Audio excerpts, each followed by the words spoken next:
Good morning, good afternoon, or good evening, family.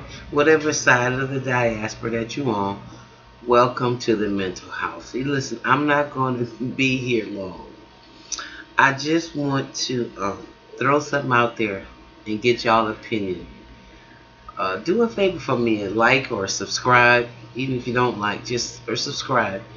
Um, so I can I like talking to you guys out there. So hopefully, you'll give me some more people to talk to, and I won't have to feel so crazy. But this is really something that I would like for all of y'all to ponder because although we are different, yet we still the same, and we are the same, yet we are different. And somebody brought up a comparison to me between black people and white people, and this is something that you just cannot and it's okay for us to celebrate our differences. I think it's really sad when you point out the differences of how one another act. It has to be negative. It has to be a negative connotation, or you are so uh, shut off and shut down, you don't even want us to acknowledge our differences, which in that case is very disingenuous because everybody knows that there are differences. I really kind of hate it when people say they don't see color because then I have two ways of looking at you when you say that. Number one, I believe you're just a hypocrite and you're a liar because a better thing to say is I don't judge because of color. But if you say you don't see color, I think that is a big lie.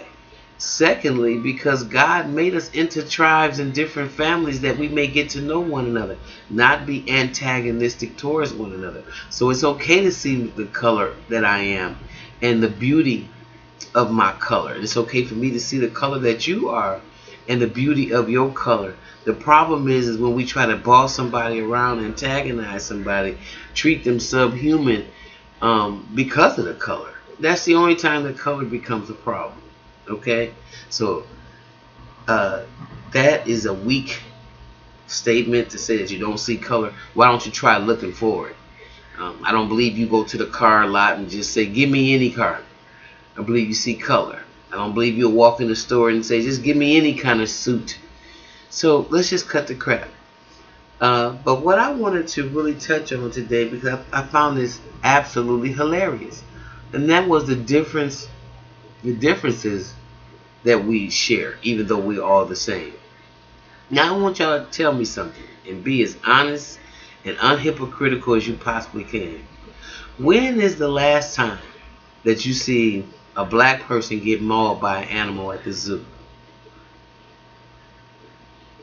I'm waiting. When is the last time that you seen a black person be attacked by wildlife because they went searching for Bigfoot? You notice that when you even look at the African safaris, the African knows how to navigate through the plains and the terrain with his, because he's at one with nature and where he lives. But the white man that comes with his big safari hat, all of a sudden he gets chased. He gets chased by elephants. I don't understand this. The elephants are having a good time. They see black people crossing the grassland. They don't have a problem with it. Here come you with your safari hat and you get chased by elephants. Wild elephants. So, I'm saying that to say, white people, y'all gotta stop being so damn nosy. And I think that's one thing. If I could say something to white folks, in general, I would say, and I'm speaking for myself.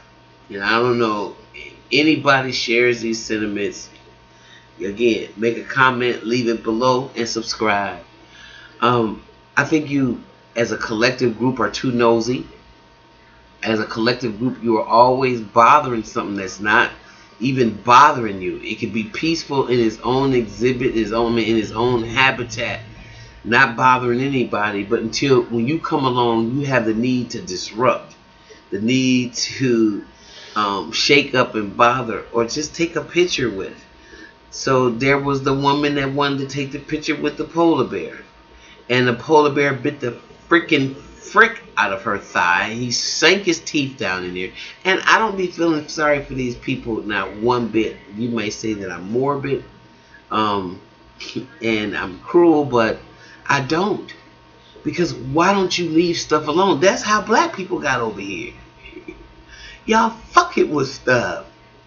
You know, so I just thought that it was just really hilarious, and I really wanted to share that with you, because I really want to know, when is the last time one of y'all heard, and be honest and really think, the last time you heard of a black person getting mauled by a wild animal at the zoo? I contend that it doesn't happen because we're not nosy like that. And something like that can only happen when you're nosy. You look at the horror movies, they peg them right. Black people run, they don't have to ask no questions. The white boy got to be like, hey, what's going on? Let's go and investigate. Next thing you know, all the time. It's the nature of the beast. So I just wanted to share that with y'all tonight. I thought it was really mind-boggling and in a good way. Tell me what you think. Leave a comment below and subscribe. Thank you. Bye-bye.